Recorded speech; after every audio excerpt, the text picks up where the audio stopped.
Good afternoon, and welcome to Scriptural Encounter for the third in our series of webinars on peacemaking in the Middle East. And welcome to you who are new to our YouTube channel for scriptural-based interfaith dialogue. Let me invite you to subscribe to the channel and please stay for the discussion at the end.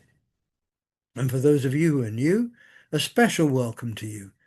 Let me just tell you that Scriptural Encounter, which is now in its 7th year, is under the umbrella of the Centre for Jewish Studies at the University of Manchester in the UK.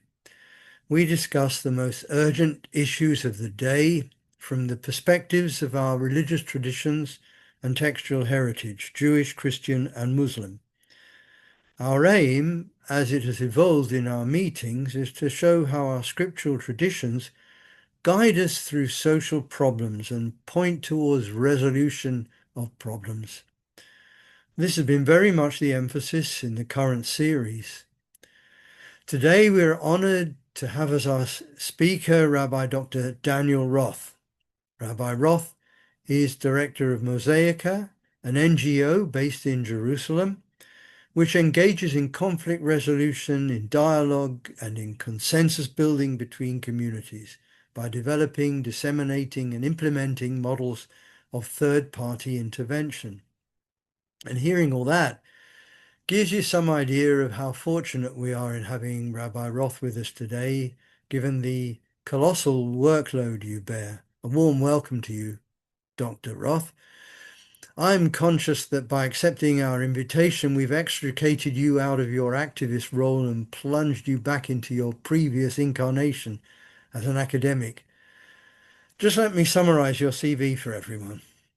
You were Director Emeritus of the Pardes Center for Judaism and Conflict Resolution in Jerusalem, where you taught for over 20 years. You also taught courses on religion and peace building at Bar Ilan, Tel Aviv, and the Hebrew University of Jerusalem. And you hold a PhD from Bar Ilan University's Conflict Resolution Program, an MA in Talmud from Hebrew University, and a B.Ed in Jewish Philosophy and Talmud from Herzog Teachers College. And you studied for 8 years in Yeshivat Har Etzion, during which time you received your rabbinic ordination. You've written and taught extensively on the subject of mediation in rabbinic and also Islamic sources. And highly to be recommended is your book, Third-Party Peacemakers in Judaism, Text, Theory and Practice, published by Oxford University Press in 2021.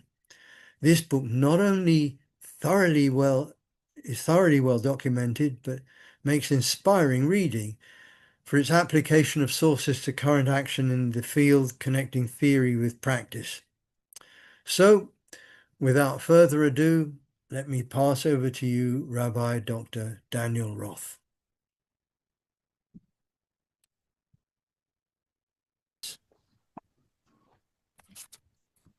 Thank you so much, and it's an honor to be with everyone here. We're going to say 45 minutes Middle Eastern time. We'll see. I'll try to keep it to 45. Um, and as you mentioned, it's a rare opportunity for me to kind of leave the world of practice and kind of go back and discuss some text and theories and with everyone. And I really appreciate this opportunity and an opportunity to share a little bit about my book and about some of the work that we're doing. The one thing that I'll just add that you didn't mention uh, as clearly is that the series is, you mentioned the Middle East conflict or the Israeli-Palestinian conflict, which is really 99% of my time. The work that I do with our team of religious mediators, of third-party peacemakers, is engaging the most influential and often extreme religious leaders across the different sides in the Middle East and now literally around the world. As you mentioned, it's not only a little conflict in the neighborhood of Jerusalem or in Israel and Palestine or in the Middle East. It's a conflict that the whole world has been pulled into. And what I want to share with you by doing a deep dive into into some parts of my book, which will take us far away from the conflict, to several hundred years ago, to ancient Jewish texts and to more uh, contemporary, will hopefully will then be sprinkled back with what are the implications for what's the right theory of change in a time of crisis, and how do we have to think differently about conflict and about interreligious relations, and how can we kind of draw upon some of the traditions and wisdom of the past to help us towards a little bit of a brighter future. So I'm gonna pull up a PowerPoint, um, and um, share first an overview of the book, so you kind of get uh, a little bit of a tour, a fast forward, and then I'm going to zero in on actually my favorite story and my hero, one of my key hero of the book, uh, that I want you to get to meet as well. Okay. Hmm. Hmm. So you turn myself. So I'll start off in the preface of my book. I tell a little bit about my story, of how I got into this. That I don't know how many. I think a lot of the audience are academics, but I don't know how many of you saw a fantastic film that came out about 15 years ago called Footnotes. It was an Israeli movie, won a lot of awards. It was about a very strange department called the Hebrew University Talmud Department. Okay, what they call the last great German university. Uh, I mean, here I was in the middle of the second Intifada, the early 2000s, um, doing philology and ancient languages and manuscript work, and um, and things are blowing up everywhere. And this disconnect between my ivory tower and what's happening around me sent me on a bit of a journey. There are other stations as to how that journey began, but from an academic narrative, that was an important moment of crisis for me as an academic of what do I want to invest in? And I left the Talmud department, strictly dealing with rabbinics, and I went to do a PhD in conflict resolution, looking for are there any departments, academic departments, that are interested in the um, the connection between religion and conflict studies. And this was in the early 2000s. It was hard to find. It was not simple to find, uh, the role of religion. Many of the universities said religion's the problem. Why would we? That doesn't belong in our department. We're trying to do conflict resolution. But anyone who doesn't understand how religion is playing an important role in the reality, okay, not just in the reality of our text, but in the reality of our streets, um, won't know the keys of how to find passages to move forward. So I ended up doing my PhD at the Department of Conflict Resolution at Bar-Ilan University, where I today serve as a professor there. I still am teaching in the academic world. I still am working there. A very important book that I recommend that was like very fundamental for me was Mark Gopin's Between Eden and Armageddon, also Oxford, that really opened my mind. I got into this thinking very interpersonal, uh, mediation, conflict resolution on a family level, um, and that a lot of my book is going to be on that. But what happened when I read this book many, many years ago is that Mark started talking about larger scale conflicts, the conflict, the Israeli-Palestinian conflict, the role of religion. And my thinking of how these parts connect went through a transformation. So the text we're going to do is going to be very interpersonal, but you'll see it's actually at the core of the conflict as well. Um, my PhD, another great, great book, very, very thorough, very thick. Uh, if you're interested in the field of Judaism and conflict resolution, is called The Fundamentals of Jewish Conflict Resolution by Dr. Howard Kaminsky. We almost had a massive conflict because I only heard about him as I was about to submit my PhD, just to do one last check to make sure I didn't forget anything, and all of a sudden his PhD comes out. So the two Jews writing about religion and conflict resolution, Judaism and conflict resolution, almost had major conflict. But we found a compromise. I focused on third party, role of the mediator, and he focused on wisdom of Jewish texts and theory of conflict resolution when there is no third party. Sacred disagreement, constructive conversations, forgiveness. It's got 100 pages just on forgiveness. So I highly recommend that. But that was part of my academic journey. I had 20 years, as you mentioned, teaching a lot of these texts. Um, the texts that I was researching, I ended up trying them out in educational contexts, schools, training rabbis, training educators. What are the implications for our society, primarily an educational role? Um, and then several years ago, I was invited by one of the species that I was researching, named Rabbi Michael Malkior, who is a well-known former diplomat. He's the chief rabbi of Norway. He's a rabbi today, also in Jerusalem, and really the founder of the Religious Peace Initiative work. So, what was important for me in trying to conceptualize how to look at Jewish text around peacemaking, and particularly third-party peacemaking, was to find the right academic, theoretical context to frame that in. And here I was very influenced by the research that had already been done about Islam and conflict resolution and peacemaking. Um, and also a lot of important anthropological studies about traditional non-Western models of third-party peacemaking. So I looked at, research that had been done about Native American religions and peacemaking. Lord Krishna as a peacemaker, and how in Hinduism they talk about this as kind of a paradigmatic, talk about him as a paradigmatic peacemaker. If you look at a lot of literature on Christianity and peacemaking, conflict resolution studies, you'll find a lot of text about how Jesus is portrayed, and of course the Prophet Muhammad, uh, um, religious academic contexts that can be used as a point of reference. You can see what am I looking for within the vast amount of Jewish literature. And I should add, as I look at Professor Swanson, who I know a scholar of Bible, that I am a Talmudist, meaning for me, Judaism is about rabbinic Judaism.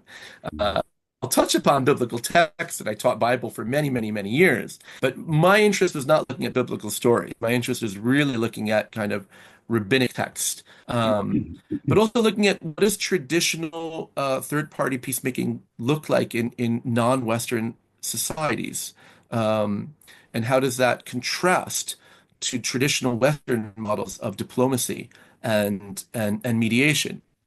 And surprise, surprise, they're not the same. There are very significant differences.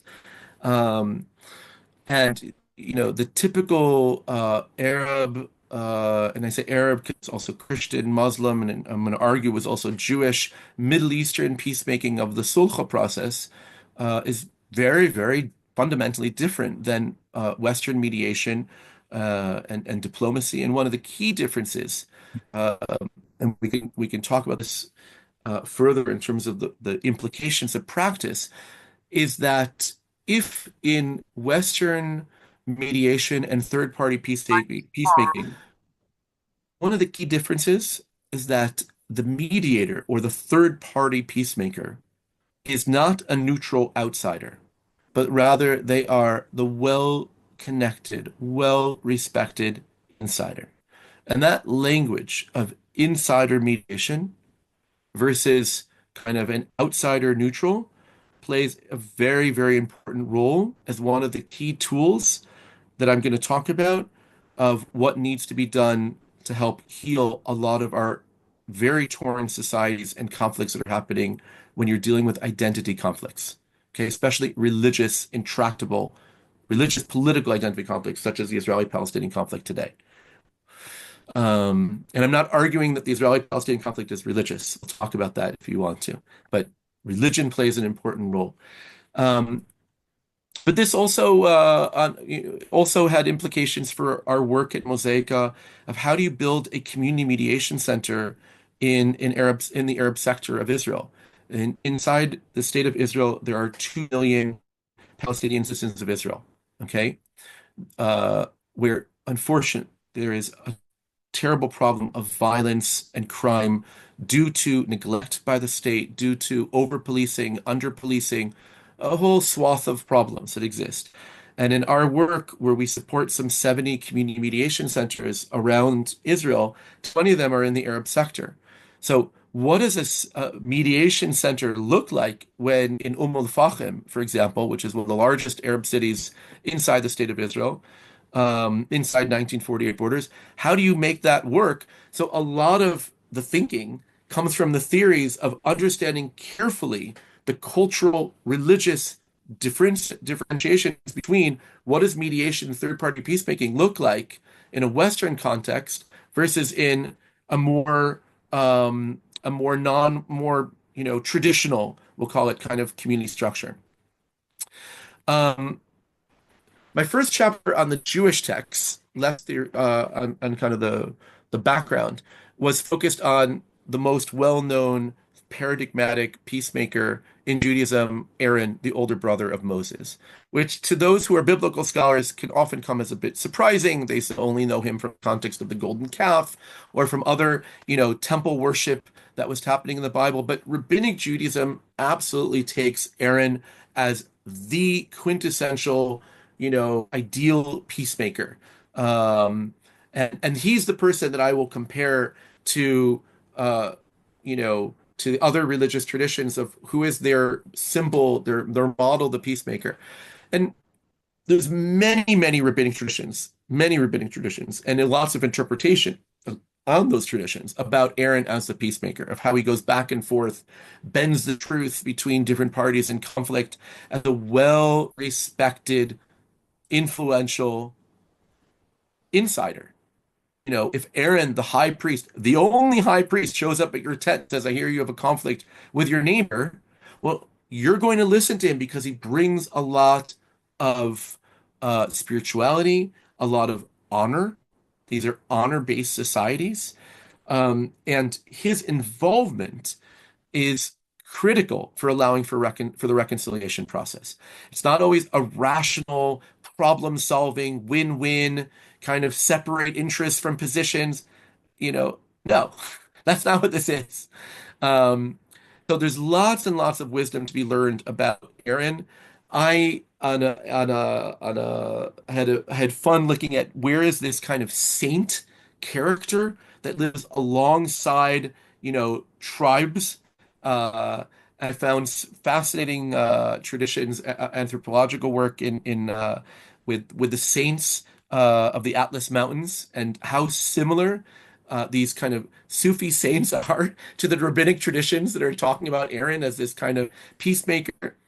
But that plays a really important role in our work. This is my key Muslim interlocutor who we only work together, 18 hours a day.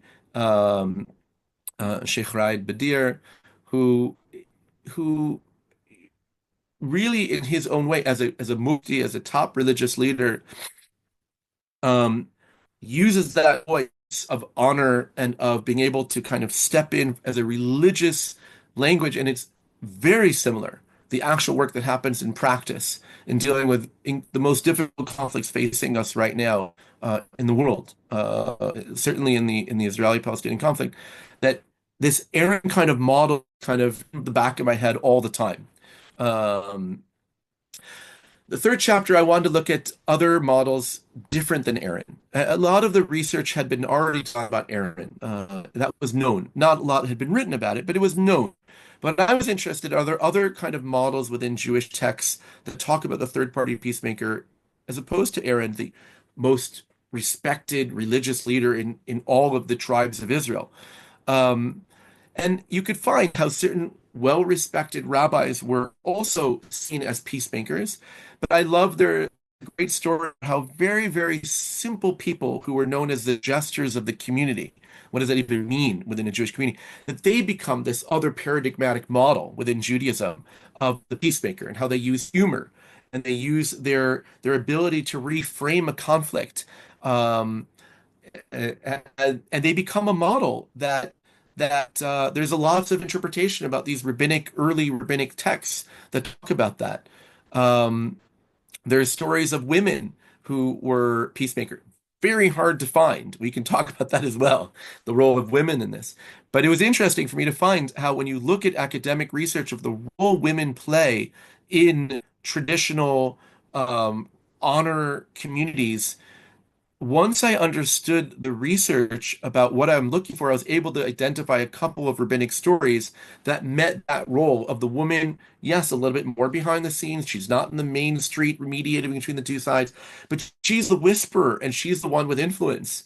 Um, and we turned also this into school curriculum and to work for many years. But I wanted to leave not only the rabbinic, which is a little bit more, how should we say, legend literature, okay, and get a little bit more historical characters that actually we can find their grave and know that they actually were there. Um, Rabbi Yossi Sirakusti, these are Rav Chaim of the rabbis of Volozhin. But my hero that I'm going to use my time, hopefully enough time, that I want to introduce you to is this man over here, Ida, okay, who was 18th century, living in Hebron, actually, Jerusalem and Hebron, pre-Zionism. You can call him a Palestinian Jew. Uh, his he steals the show for me. Um, I'll just say one other thing as a general framing of the book before I do a deep dive into his story, the Chida story.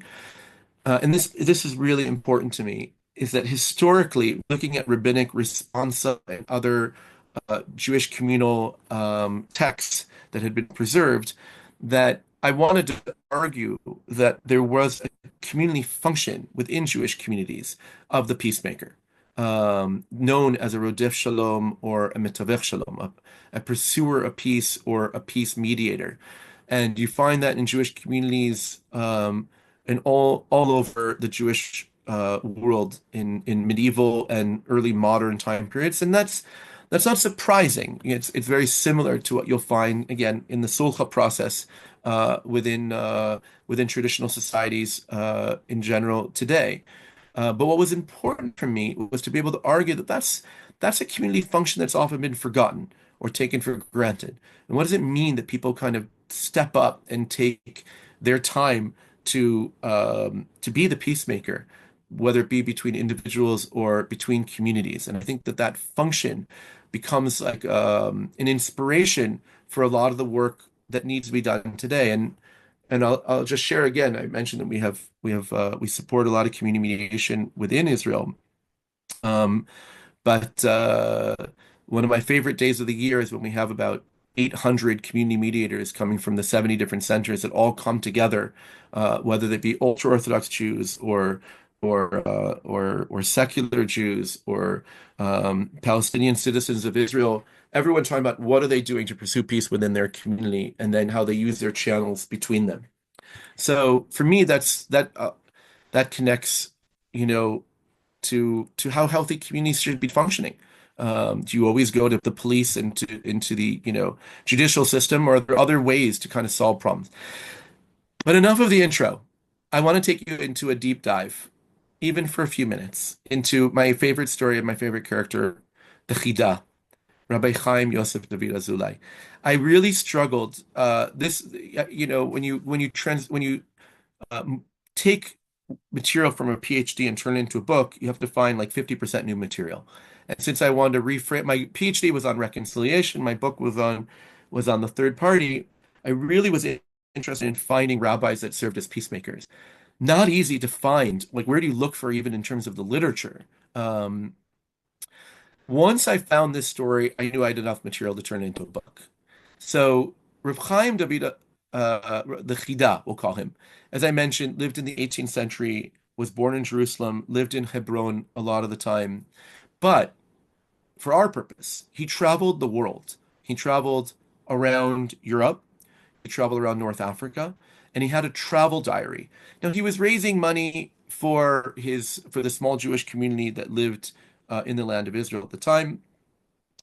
But when he traveled, it's like the most well-known rabbi of his time going to communities. It's a rock star showing up.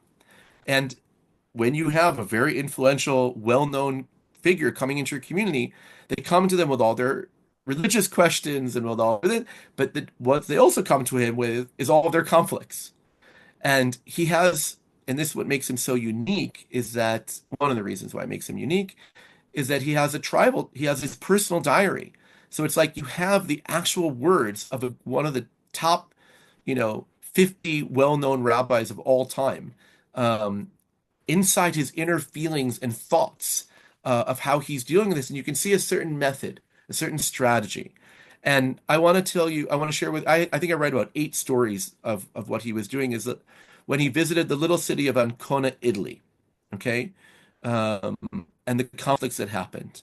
So, okay, he didn't really write Dear Diary. I apologize that I I took a little editorial license, but he did say we came to the city of Ancona, and now Ancona in the 18th century is under papal rule. It's still actually officially a papal state. Um, but what I want to do is just read through these passages of his diary and take from them some of the Jewish religious values that are coming forward, and also what are the implications for practice. Okay, and I'm going to try to do this, as I said, kind of briefly. So he shows up at this community. Now his purpose for there is to meet with, people and to raise money for what they're doing. That's the way it functioned. They were very happy to have a great scholar come. So what do? You show up at the leaders of the community. Um, so he writes his diary. I went to the wealthy community leaders, David and Isaac Cohen, the brothers-in-law of Pinchas. Pinchas Cohen is the guy he's staying at his house. Okay. And this is not, you'll see he's an extremely influential person on the level of the city and maybe even on the level of all of Italy. And for 12 years, they had been in a tremendous machloket. Very key word in Judaism. Machloket means disagreement or conflict. If you Google my name and write in that word, machloket, you will find a tremendous amount of material of Jewish wisdom about sacred disagreement and constructive conflict. So he has this disagreement between these brothers-in-law, who are also business partners.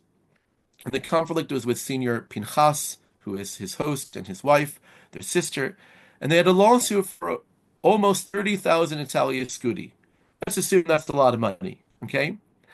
And cardinals, bishops, and other senior Christian clergy, as well as rabbis, all tried over time to make peace between them, but to no avail, as the hatred between them was too great. Now, when I just pause there, here's this great rabbinic thinker. He's describing to himself what's the conflict. So, what is the conflict that's here? What's at the core of the conflict? What was the bishops and we'll find out later, even the Pope got involved in trying to mediate this conflict. Nobody succeeds. You have a lawsuit, and I'm going to do this quickly. You have a financial component. They're business partners, 30,000 scudi, but also the hatred. There's a break of trust in the relationship. They haven't spoken with each other for 12 years. So keep that in mind, that there is a break of trust, a break of the relationship, and there is a tangible component to the conflict. Okay? You got Humpty Dumpty. No one succeeded. Okay. What does he do? And this is important. You learn this from a lot of the ancient rabbinic text about Aaron, about being a pursuer of peace. You take the initiative. You don't wait. And he describes, and a spirit came over my young self. He's in his late 50s. I get a lot of encouragement from that. A spirit came over my young self, and I spoke words of tochacha, another important Jewish value of conflict resolution. Tochacha can mean rebuke.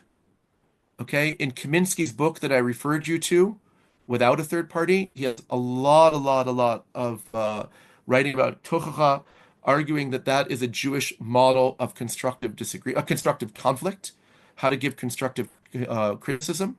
So here you see the Chida using this model where he gives Tochacha to Signor David, and I appeased him or persuaded him in such that he would make peace with everyone. Okay? And he was supposed to go to Venice after Rosh Hashanah, the Jewish New Year, 10 days from then, and I told him that he had to cancel that trip. And his brother, Signor Isaac, helped me greatly, and it was settled that he, meaning David Cohen, would make peace with everyone except that I and Rabbi Israel will judge the money at stake between them, and that will be done according to the strict law of the Torah without compromise. What's happening here? A couple of things. Number one, his ability to kind of almost yell, use his voice, his influence. And this is somebody that they really respect. It is an honor to sit with him. Okay? He's saying, enough is enough. 12 years, you guys have not talked with each other. You're ripping your societies apart. You're going to cancel your trip. We're making peace. But notice how he makes a distinction between two different parts of peacemaking. Between what we're going to see as the definition of shalom, which has lots of different meanings of what does it mean. Shalom, in his language, means reconciliation, meaning reconciling the relationship that's broken, versus the strict letter of the law will be given to who owes what money. So he's making a distinction between the hatred component of the conflict and the tangible aspects, the resources that are in conflict. We will see. It's not just money, there's land. There's a lot going on here. Now he brings in a new character, Rabbi Israel. Rabbi Israel, okay, is a young rabbi who was only in the community at that time for 2 or 3 years, but he is the closest to the figure of the Chida in their community that lives there. This is very, very important because you have to identify who is going to be the local leadership. If he comes in and tries to solve a problem, and you'll see how long he stays, he's not going to live there forever, and he leaves. Who are the local influential leaders that you want to empower to continue to be able to hold the hands of the parties that are in conflict? Okay? So he wants to also have a local tour guide. He doesn't know all the inner politics of what's happening, but this rabbi knows the ins and outs. When we go, as Professor Silverman was sharing, when we are now working and supporting about 28 different countries in terms of what's happening in the conflict between Muslims and Jews around the world, which is not the focus of our work. The focus of our work is in the Middle East, where it's most difficult. But when you go into a new community, and I won't mention names because it's sensitive, you want to first identify who's the most influential leader on the Muslim side, on the Jewish side, sometimes on the Christian side, that has influence over 80% of their side that you need to be working with. They need to be in the meetings.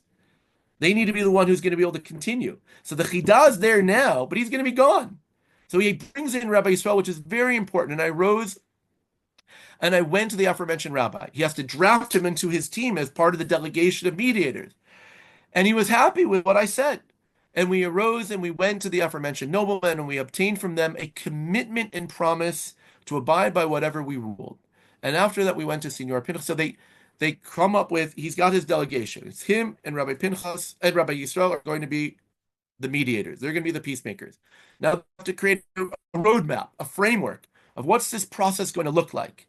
They meet with each side separately, okay? And they get a commitment that they're going to abide by what the mediators are going to be saying, including that they're going to be ruling strict law, no compromise, okay? It's not going to say 50-50. There's a lawsuit of 30,000 skudi. And after that, he went to Signor Pinchas and his brother-in-law, Signor Kalai, and we obtained from them and from their wives, okay, also commitment and promise, and it was a great and awesome wonder. Okay, so he brings in his partner. The reconciliation process. Now, we're 5 days into the process. This is early on in the stage. In the yeshiva, the academy, maybe also the synagogue, adjacent to the houses of the noblemen. Imagine that they all are living in the same neighborhood but haven't spoken to each other for 12 years. Okay? which is the academy of those noble. Everyone came, they and their wives, and the aforementioned rabbi, and I, my young self, again, and shalom was made. Praise to God.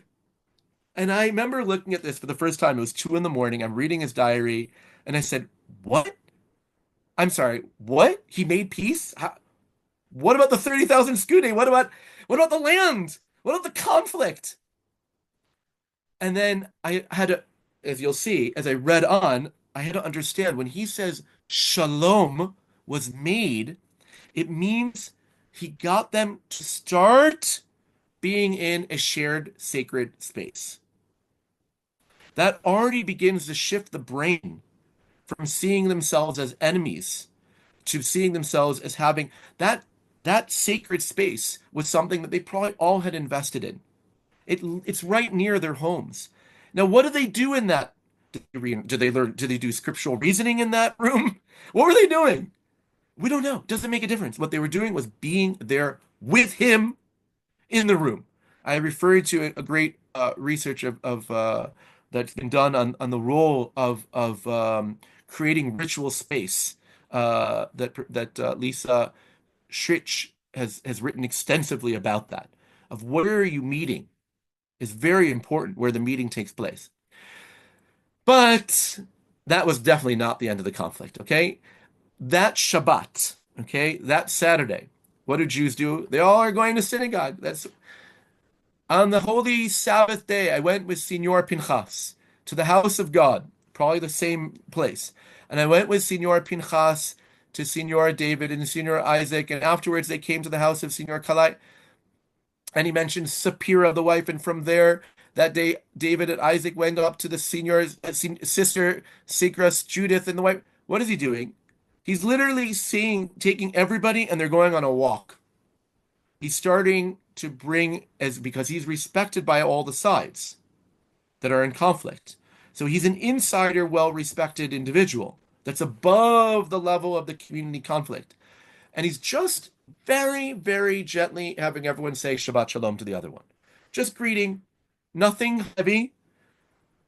But that walk around Ancona, maybe even publicly being seen, is something that people hadn't seen for 12 years. It was significant enough for him to put it in his diary as something that he was proud that he did that. Eve of the Holy Rosh Hashanah, the New Year's, he writes in his diary, this is only 7 days in. Rabbi Israel called for me, the young rabbi, and I said to him that I was engaged in solitary meditation. He's on a quiet, silent retreat, okay? So he went by himself and made peace to make peace between Signor Consul and Signor Kalai and his wife, but it didn't hold. And ultimately they said that it was because I was not present, which is why the peace was unstable. But the peace that I made held. And then he mentions that the 10 days of repentance, I was alone and separate in the room within myself in Pinchas's house. So I'll just say a couple really important things. This isn't a point of arrogance that he's writing this. This is a very important lesson.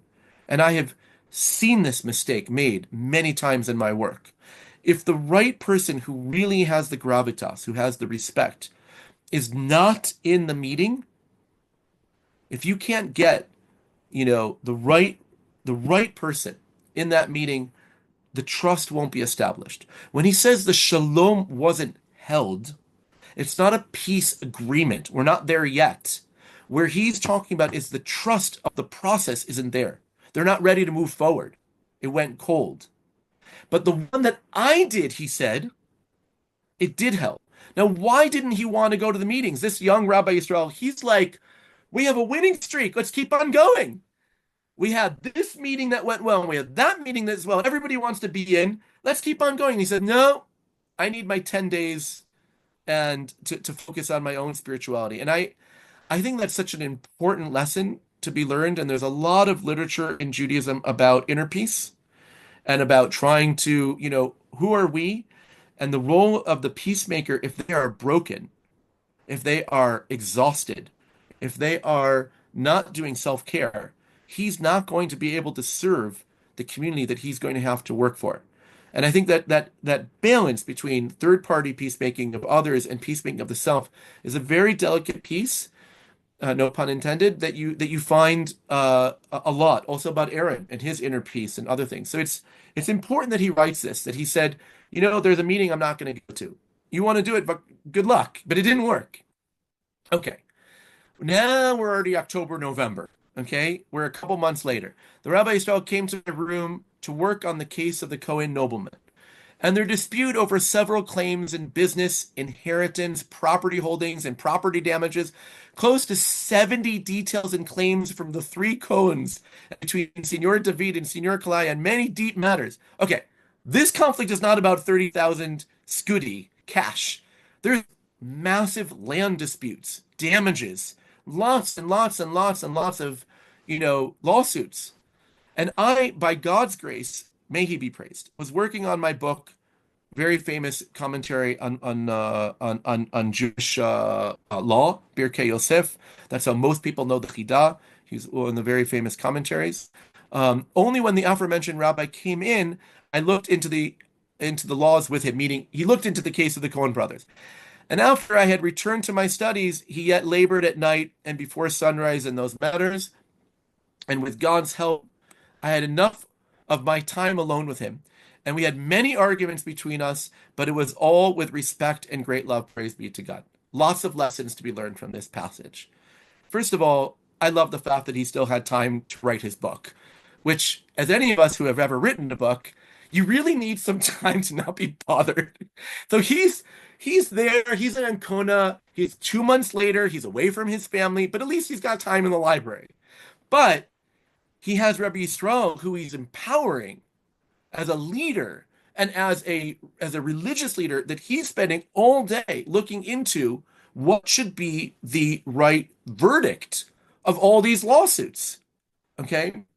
So he's doing that. I love the fact that he talks about, again, this very important Jewish value of sacred disagreement, of constructive conflict, that we had arguments, we argued it out, we studied with each other, but it was done with great love and great respect. That he's treating this young rabbi as an equal, that they're kind of, arguing it out and learning and discussing. Now we're November, December. Now I am not skipping. This is just what. Here he tells a great story. Maybe I'll for the purpose of time, I'll paraphrase it a little bit, but it's you can read it along as I'm sharing. There's another insider mediator. There's a shared niece. She lives in Pizarro. Pizarro, okay? And she's probably avoided Ancona for 12 years because it's awkward. You go and visit, you don't know who you stay with. The Pinchas side of the family or the David side of the family. Now she hears that they're starting to reconcile, she comes. And here the Chidah in his diary tells about how he didn't have to initiate and hold their hand and say, come into the sacred space. They're all hosting this lavish, Italian, rich party together. And in her honor. But they're toasting each other, and he uses biblical language from the book of Esther, describing how they are very merry. Okay? They're getting drunk, they're toasting, meaning the peace is getting stronger. As he writes, and he said, this contributed to increasing the peace more. The shalom, the trust, the relationship. They were a family. They had 30 years where they were together. 12 years they haven't spoken with each other. You can't solve the 30,000 scudi on the land if they hate each other. So what he's doing is he's doing a reconciliation process where they're loving each other again. They remember that they have shared family that they love. Now, what's the Chidah doing at a drinking party? Feeling very awkward, okay? And mostly I spoke matters of Torah with the aforementioned rabbi and the scholars during the feast I ate very few delicacies. Here's the Chidah, this super well-known global leader sitting on the side, having a little bit of whatever, some herring. Okay. I don't know if they ate herring in the 18th century in Italy, but he had to be there even though he feels uncomfortable because he knows that his presence, even though he didn't have to invite them to the party, plays a role of a symbol that we share a love for the Chidah and for this niece, and we want to continue to be bound together and increase the shalom. That's the picture of the party. Okay, now comes the time for the verdict. All that is very nice. We're in a peace process, but we actually have to solve a problem. We have real land disputes. What are we going to do about that? December, January, we're now several months in that the Chida is hanging out in Ancona to deal with this conflict. In the month of Tevet, December, we concluded our investigation into the case of the communal leaders according to our understanding of the strict letter of the law. He promised them strict law, no fooling around with compromise. However, we realized that the only thing that would come out of it, the verdict, was utter destruction and greater hatred. If I put down what I say, who gets what, according to the strict law, it's going to destroy all the relationship building and trust that we have established over 4 months of work. So what does he do? He made a promise to them. We therefore decided to make a valiant effort to mediate between them, meaning persuade the parties to reach an agreed upon compromise agreement. And the truth is that it was incredibly difficult, such as that words cannot even describe it. If it were not for Hashem, God, who granted us wisdom and patience and creative ideas, until finally we brought the sides to an agreed upon compromise regarding the matters of land and damages between neighbors. And we needed several months to deal with these matters, that the Lord who is our Savior. I think it should be thank the Lord who is our Savior. What happened? They spent 3-4 months working on strict law, who gets what according to Jewish jurisprudence. And they realized if they do that, the shalom, the peace, will be destroyed. But I think what he's also saying is that because they've had 3-4 months of enjoying being a family together, being one community together, not hating each other, that there was enough trust to say, actually, you know what, let's pivot. Now, what we'll see is that he actually does do strict law as he committed in the beginning around the 30,000 scudi, but he didn't know that there was a deeper part of the conflict of the land and other damages and other aspects of the lawsuit. So he doesn't entirely change course, but all these other lawsuits, the other 70 parts of the case, he says, let's do a compromise agreement, which is a different part of how Jewish law works. The judge can either offer compromise or he can offer strict law. And we want to try to do compromise because it increases peace. So he's able to have enough trust to pivot on that and to come up with a better constructive compromise. But it cost him several months more that he's investing. Think about what the time he's focused on this. Finally, we get to March 21st, the first of the month of Nisan. We handed over the ruling on all the aforementioned, on the financial matter according to the law, meaning the 30,000 scudi, and on the rest according to the compromise that we made of their own will and knowledge, meaning it was a negotiated agreement. They all accepted it. March 23rd, Senor Isaac went to Loreto, and there he stayed over with the claim that he went to buy some wheat. However, the real reason was because he was upset about some of the payments we obligated him to in. And Senor David, his brother, was extremely upset, and out of his mouth go burning torches, a quote from the book of Job. Okay? So even after all of this, he has to deliver about the 30,000 scudi, and David is not liking it. But he's able to convince him.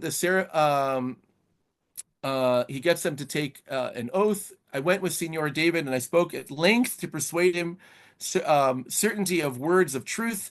And Senor Isaac came and the matters were sweetened. Praise be to God. Notice what's happening. There are two brothers on one side. There's Pinchas on one side. There's Isaac and David on the other. Isaac seems to be a little bit more moderate. David's the more extremist. He now also plays a role of the insider mediator. Insider mediator, I often use that who's 99% connected to the problem. If he's 98% to the problem, he doesn't have enough trust to persuade. If he's 100% connected to the problem, well, he's the problem.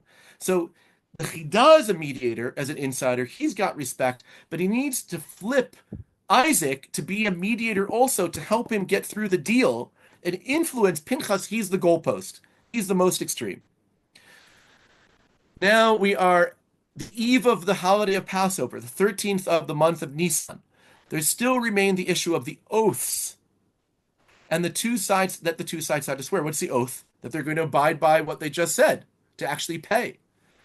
And over this, we passed a bitter waters over it regarding the order, language, and timing of the oath. And ultimately, God helped us, and we arranged its language such as they agreed about it. And the scribe and the court read the order of the oath, and the noblemen David, Isaac, and Pinchas swore the oath in unison, and it was a miracle. This took place in the 13th month of Nisan, which is a play on words of the Hebrew word of Nis, which means miracle, the miracle of Passover. So even down to the details of how do you take an oath that you have totally accepted. I mean, anyone wants to know what happens when oaths don't happen in unison, see the Shiite Sunni split, okay, which took place because somebody waited while the other one took the oath. And unfortunately, these things are binding. So they had to take the exactly swearing at the moment that they were going to abide by the agreement that they had already made. Then you have a formal process, okay? Where here they have to now bring it to the papal court. A contract, this is after Passover, 28th of Nisan, April 18th. A contract was written about the matters of the brothers David and Isaac and Senior Pinchas by the notary of the cardinal. So he has to go back to the bishop. And it was a sanctification of God, a Kiddush Hashem, one of the highest Jewish values, to sanctify the name of God, in particular amongst non-Jews. That you shouldn't be a disgrace and a disgrace of the name of God, which when these Jewish leaders are fighting and the bishop has to and the pope has to intervene, it's embarrassing for the Jewish community. And he wrote, the cardinal's scribe writes in his book, I dare anyone to go to Ancona and see if this is actually written in any kind of ancient libraries. These many years, this is probably written in Latin, these many years there was fighting between the noblemen, and the pope and the cardinal and the ministers labored but did not succeed until one came from Jerusalem, etc. And the brothers paid what was ruled. Now, what's important about this, I think, is that and I'm speculating here. Why? Why did the Pope, the bishops, and everybody else fail where the Chida succeeded? Why is everybody who tried to mediate in this conflict fall short? But he succeeded in getting out of its mud. And I think that one of the differences is, and again, I'm speculating, but I don't think that the Pope had Shabbat dinner and brought them together into the yeshiva and was able to sit and do a whole bunch of language and respect and stay with them for 8 months nonstop. The Pope, in my opinion, would be the equivalent of a very influential official, because he's the official political leadership also of this region. He is the political official authority. I think when he thinks about the conflict, he's primarily focused on the physical, political parts of the conflict, not on the relationship of reconciliation. Because if you want to reconcile the sides, you have to have them extremely trust you on the most personal level. You have to be an insider mediator, not an outsider third-party peacemaker, but an insider beloved peacemaker, that they want to be close to the Chidah because they love him and respect him. And he ends this chapter of his diary where on April 21st, remember, he came in August to the town. I went out of Ancona in great honor, and escorting me till the outskirts of the city was some 300 people, and in wagons, the Rabbi Yisrael, Senior Pinchas, Senior David, and Isaac escorted me for 11 miles to the next town. The symbolism of the people in conflict kind of escorting him out to the next city was important for him to write in his diary that this is going to stick. Senior, if they hit a problem, Israel is going to, the local rabbi can be able to continue to handle it. Of course, by the way, and you can read this in my book, when he gets to the next town, guess what's waiting for him? Another major community conflict. Because when you succeed in Ancona, you better believe that in the next town over, they're going to say, hey, can you please solve all problems of 103 years? So I want to just, I'm way over my what I had said in terms of the division, but it's important for me to bring this back to the Israeli-Palestinian conflict and what's happening today. Okay, as I said, we're learning rabbinic texts. We're learning one of the greatest rabbinic scholars of all time, his diary. what's important here is that it's very similar to traditional peacemaking.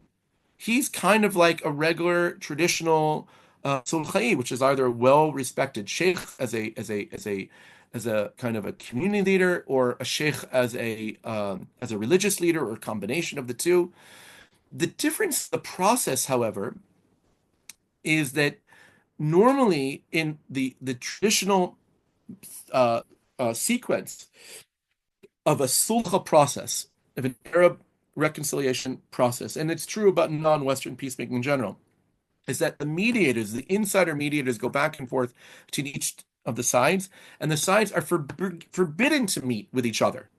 There's a whole bunch of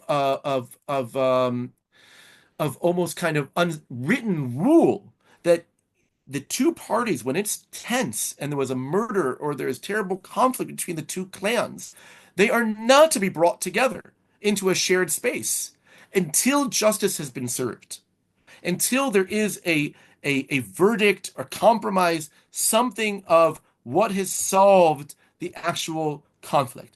And only after you have solved the structural aspects of the conflict, the political land issues of the conflict, then can you allow for reconciliation. The Chida does the opposite, and maybe that's one of the reasons why he succeeds where others had failed. He didn't focus initially on only, meaning he did parallel tracks. It wasn't that he wasn't focused on the lawsuit and the land. He was focused on, how do I have insider connections? That David and Pinchas now realize there is somebody much more well-known and famous and influential, not richer, but really important to them, that is in connection of trust with both sides. And that allowed them to have a reconciliation. And because of the reconciliation, the intractable problem became solvable. They wouldn't have never been able to solve it because of the hatred. So there's a real question of theory, and actually a question of disputing theories of peacemaking in the Israeli-Palestinian conflict. There is what's called cultural peace building, which most Jews crave. They want to have gatherings of interreligious dialogue and of conversations that don't talk about the political reality of the Middle East. And many Palestinians will support what's called structural peace building or structural religion, which is, why don't we end the occupation, end the injustice, end the war, and then we can start talking about, singing together and learning together and playing football together. So you have really actually kind of two theories that are deeply in conflict of even what peacemaking means in the context of the conflict. The argument that we make is that if you engage the influential, and I add here religious insider leaders, you can simultaneously do what the Chida did, which is you can pull together relationships that are torn, and you can resolve, and you can address the political, tangible, structural aspects of the conflict at the same time. Those who know me know that that's exactly what we spend our time doing. You have to find the people that are most influential. The Middle East, as opposed to the Western world, religion is not a nice to have side dish. It is not a religious conflict, but it can become a holy war if it is not engaged in properly. So when you have the most influential, hardline religious leaders being a phone call away with shared chida people, okay, it doesn't resolve the conflict. It makes the conflict potentially resolvable. And those religious leaders, religious mediators, are also engaged in all the political aspects as well. I will pause here. Maybe I'll use this last screen as my final remarks, but I'm going to pause here and take some questions. Thank Uh, you. and Thank you apologize for so going much. 20 minutes over what we had talked about. Thank you so much, Rabbi Daniel, for your scholarly presentation, but with your energy and passion. I know there's more of that reflected in your book, the third party peacemaking, and your work, especially in your last remarks, provide a valuable model for peacemaking now. Um, with the engagement of the respective figure, insiders, principles of shalom over din and reconciliation over law and meeting each side separately, the use of ritual space and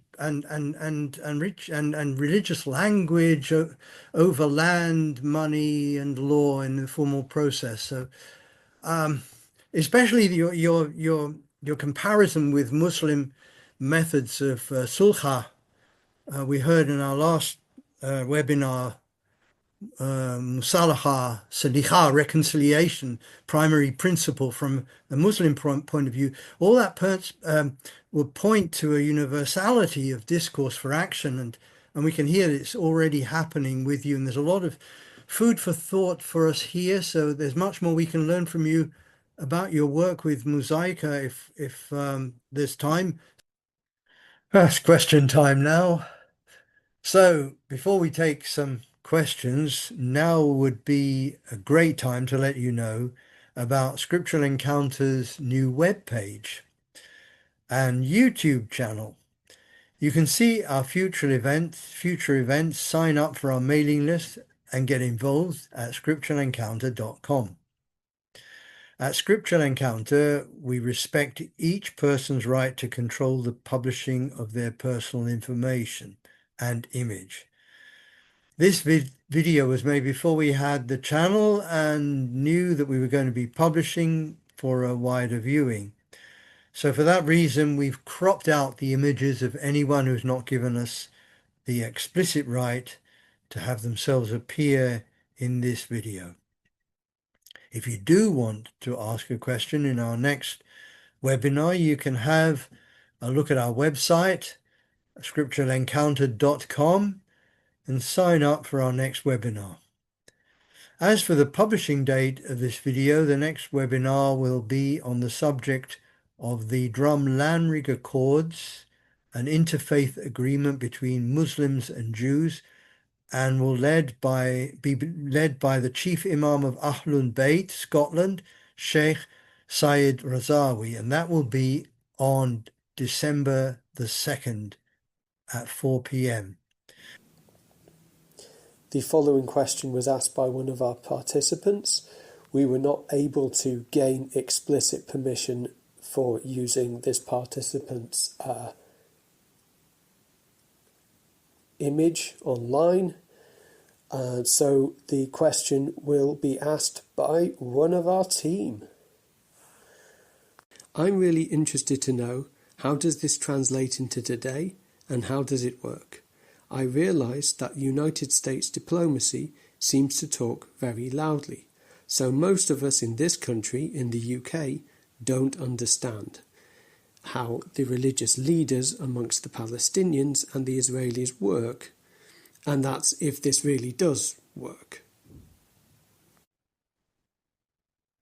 So we're being recorded. I'll explain things a little bit theoretical, but I'll try very briefly to explain.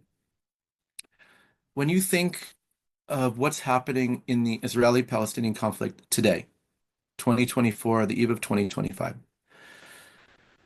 even calling it the Israeli-Palestinian conflict falls short of understanding the layers of worldviews that are being collided with one another. I think, one of the arguments of why the Oslo process failed was that it was a very secular Western process.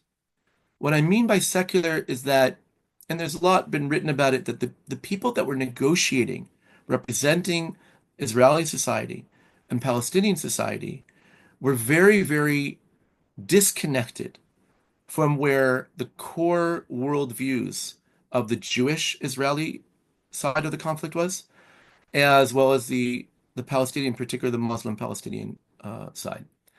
There are many stories that emphasize that, statements that were said by some of the peace negotiators of how, they said, what are you going to do about all the religious? They said, we're going to take all these crazy religious Jews in settlements and put them in a synagogue and throw away the key, and take all the crazy Islamists and put them in a mosque and throw away the key. Let's make peace between the rational. And it was seen as a secularizing peace of the Holy Land, which is a threat not only of the security, but of the core identity, an ancient identity, a very identity that people are willing to die for. And, statements of how, like, one of the negotiators, not mentioning names, said that once they were sitting all in Spain, and all of the Palestinians and all of the Israelis that were involved in the process all ate together wine, drank wine, and ate pig. What percentage of Israelis eat pork, and what percentage of Muslims drink wine, and what percentage of them were represented? There was a disconnect. And I think that they were the ones who spoke international diplomatic language. It made sense to the United States and to the international community, but it didn't make sense to the communities on the ground. So today, fast forwarding 30 years, when you look at who are the power players, the big names are people like Yahya Sinwar, Ismail Haniyeh, Itamar Ben-Gvir, and Bezalel Smotrich. And if you don't know who those people are, I encourage you to look them up. But many people now know who they are. I'm not getting into who's who. I'm not giving grades here, okay? But what they share is a worldview that is religious political. I'm not talking about religion as it has become in the West after 1,000-something years of holy wars in Europe. The conclusion of stability is take religion out of politics. And therefore, the formula of Oslo was religion's a problem. The solution is to have a secular Palestinian state and a secular Israel.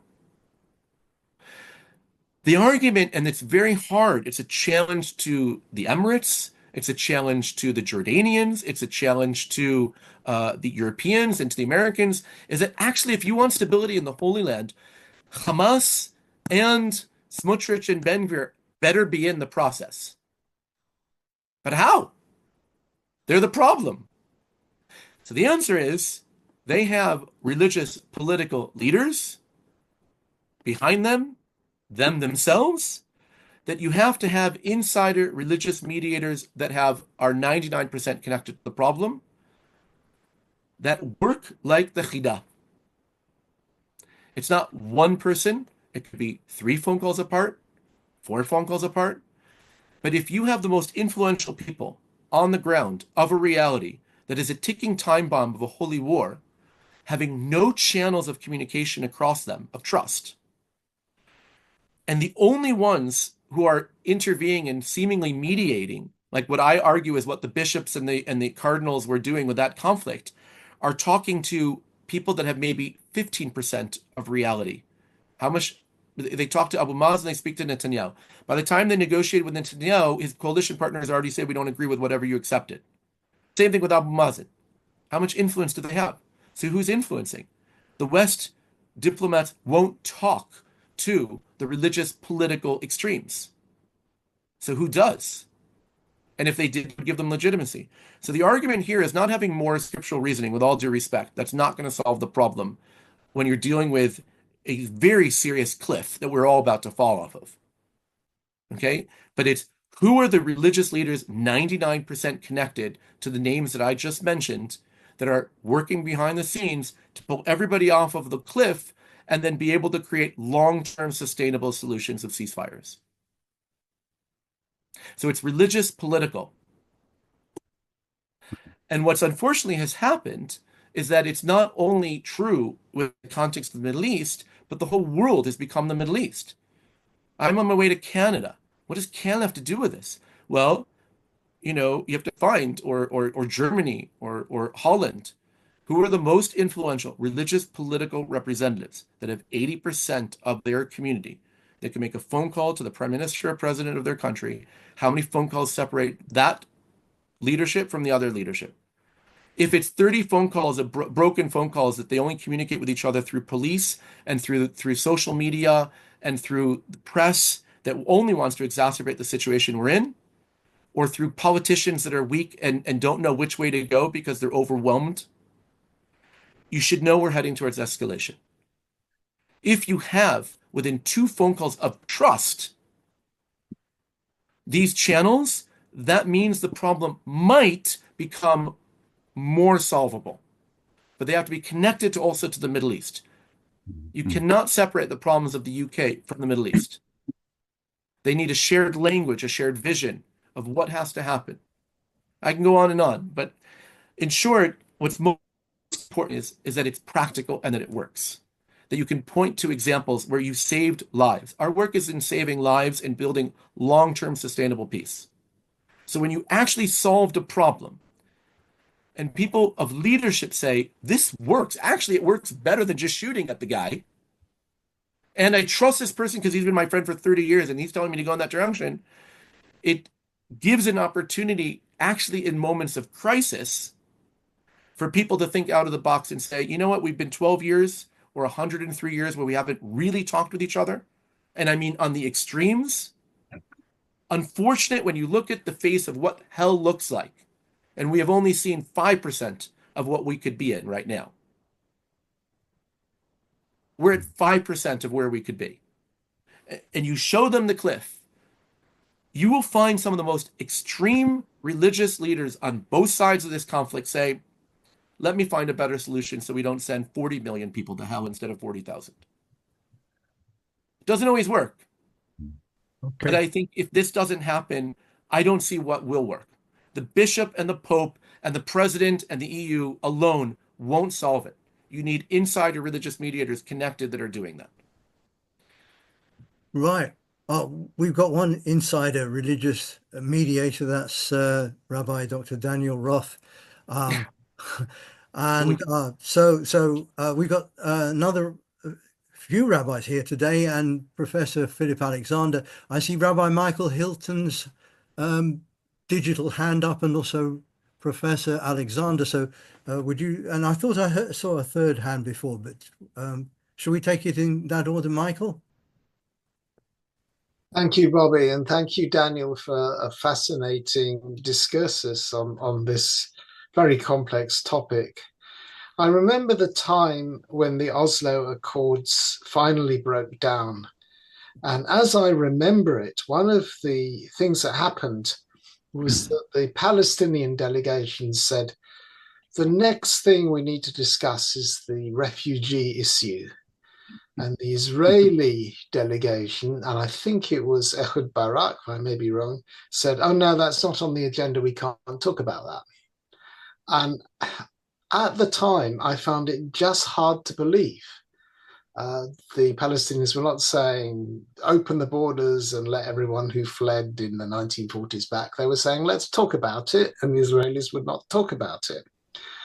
And I'm wondering why it is that so often in negotiations, the political leaders have been left to get on with it without professional conflict resolution people who really know what all the issues are without them being in the room. How can that ever happen? So I'm going to argue without getting into the details because I want to leave time for a couple other questions. I don't think, again, I don't think the missing ingredient was a professional conflict resolution specialist in that room. I think the missing ingredient in part of why things fell apart was that those leaders did not have the real mandate from the most influential representatives of their people. Yasser Arafat is a Palestinian secular representing a secular political party, but he was sitting and negotiating around one of the holiest sites of Islam. So when he calls up Saudi Arabia from Camp David and says, what can I do about Al-Aqsa? You should have thought about that beforehand, but there was no religious language to allow that. The refugees, is that a religious issue? Actually, it is a religious issue. Everything from when you're in a religious political worldview, there is no sacred and profane. The whole land is waqf. It is all holy. It is all kadosh.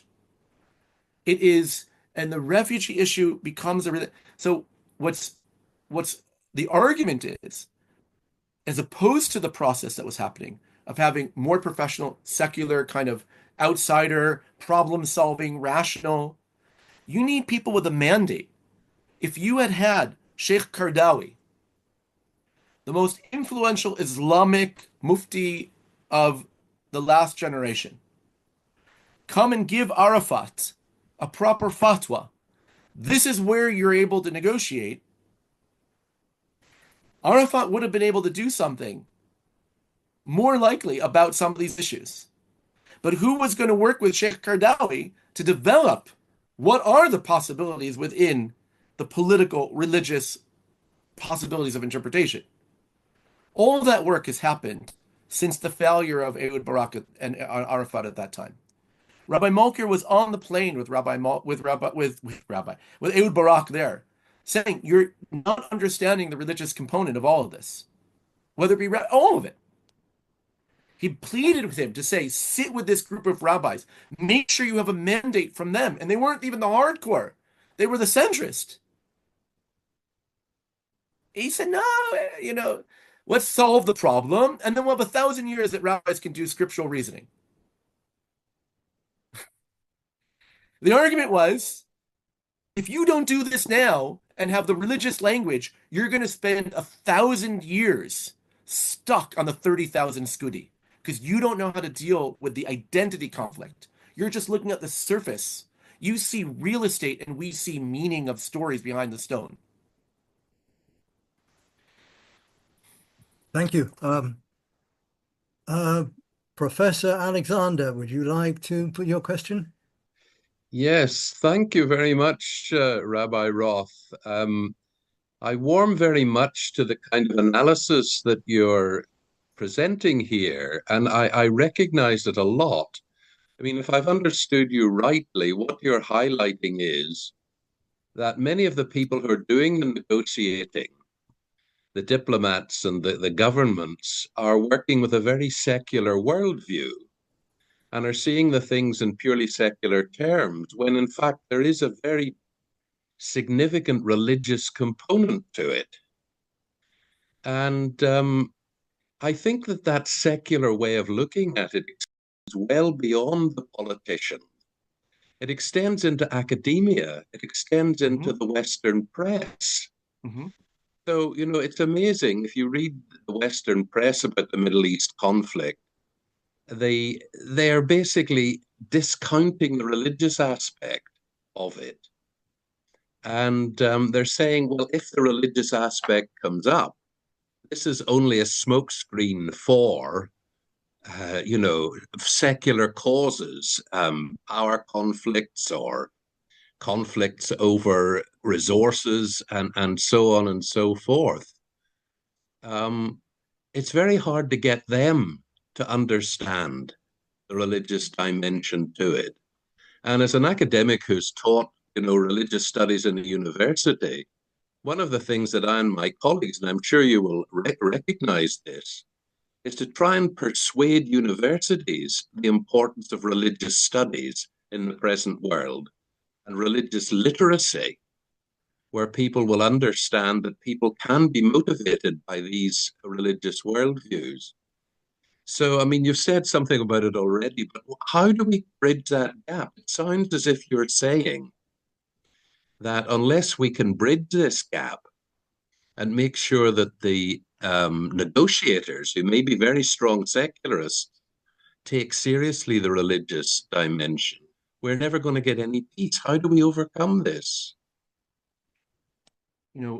I was in Washington not long ago, and we met with many of the top leadership of all different sides.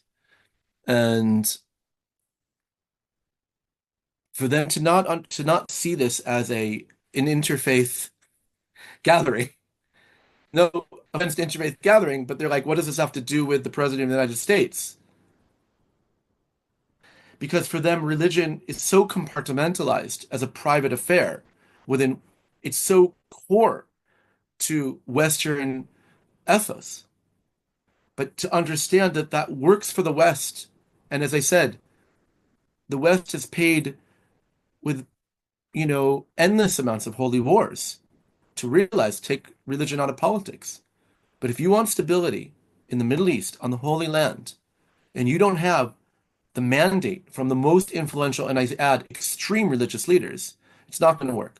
So it's not just yes, the universities have to play a role, but what I also learned for the first time, they said you better talk to the think tanks where academics are bringing a bridge. There's a conference that I speak at very, very few, I don't have time, but one that I worked very closely with the Islamic Studies Department, Middle Eastern Islamic Studies Department in my university, uh, which the politicians turn to when they want to say, do I trust or not trust?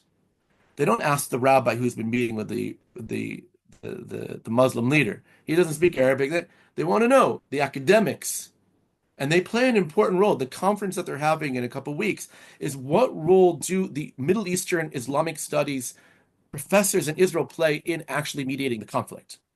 It's not enough to just translate. You have to be able to translate worldviews and not only see them as, as the enemy. You have to be able to understand where are the opportunities, because there has to be the depth of Islam and the depths of Judaism where it's most difficult. They have to make peace with each other. So how does that translate into Western diplomacy? Is that they have to know that there are other channels.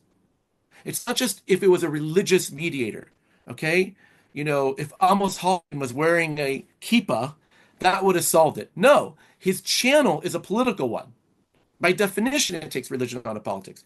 But they better know that there are other channels happening that are actually more interesting conversations, working on the most difficult issues. So it's track 1.5 conversation as well. It's not just a religious, secular kind of divide. It's formal versus informal conversations that are happening. We have time for another question. I'm pleased to see Rabbi Eli Tikvasera, your hand up. Yeah, thank you. You're probably right. In fact, I do think you're right that the most extreme elements there's not going to be a peace process of any kind unless the people who are the most antagonistic are involved. But the trouble with all of this, and I'm saying this from a women's feminist perspective, is that religion is being defined incredibly narrowly by the current traditional leaderships and ways of expressing religion. And so often when we're talking about Israel, we talk about the religious, meaning the ultras, and the secular, without forgetting completely progressive Judaism. And we've got a few progressive rabbis here, including myself, but also women. One of the most important figureheads, people that was murdered on October the 7th was Vivian Silva. She was the founder of Women Wage Peace. Women Wage Peace has got religious women from across the spectrum, Muslim, Christian and Jewish. And I'm just wondering where, other voices, other religious voices come in, because if we're really only talking about, and I do take your point, the insider can do a lot more than the outsider, and your example was fascinating. But how do these other voices get to be inside when you have a very narrowly defined understanding of what the religious discourse is? I'm so appreciative that you raised that question. I think I alluded to the importance of raising that question earlier in my talk. I'll say briefly a couple of things. First of all, right now, the key leaders behind Hamas are, like the official religious leaders, are not women. So it's very hard for a woman to be the 99% person going back and forth. And the key leaders behind Smotrich and Ben-Gvir are also not women. There are women in their political party, but in terms of the religious leaders, the religious authorities, that's not where the women are. The women play an extremely important role, however, behind the scenes.